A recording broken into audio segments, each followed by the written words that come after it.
पाकुड़ पहुंचे बीजेपी प्रदेश अध्यक्ष बाबूलाल मरांडी ने बांग्लादेशी घुसपैठ को लेकर राज्य सरकार पर जमकर निशाना साधा। उन्होंने आरोप लगाया कि बांग्लादेशी घुसपैठ की वजह से संथाल के कई जिलों में डेमोग्राफी बदल रही है। 1951 की जनगणना से लेकर 2011 की जनगणना के बीच आबादी का विश्लेषण करें तो भयावह तथ्य उजागर होते हैं। 1951 में आदिवासियों की आबादी 44.69% थी, जो 2011 में 16% घटकर 28.11% हो गई है, जबकि मुस्लिम आबादी इस बीच 9.44% से बढ़कर 22.73% हो गई। वहीं शेष समुदाय की आबादी 43% से बढ़कर 49% हुई और इससे साफ समझा जा सकता है कि संथाल परगना में डेमोग्राफी किस तरह बदल रही है। प्रदेश अध्यक्ष बाबूलाल मरांडी ने कहा कि आदिवासी की घटती जनसंख्या पर अगर ध्यान नहीं दिया तो आदिवासियों के लिए बनाई गई योजना सिर्फ योजना ही बनकर रह जाएगी।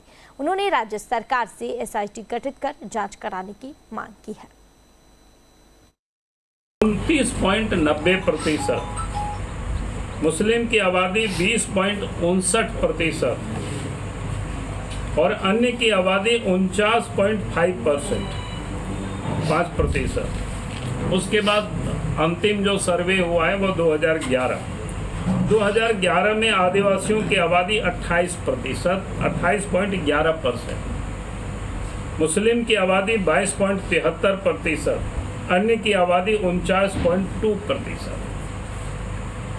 अगर हम इस आबादी के ग्राफ को देखेंगे तो 44% से घट करके 28% इन आज़ादी के 60 वर्षों में आया है।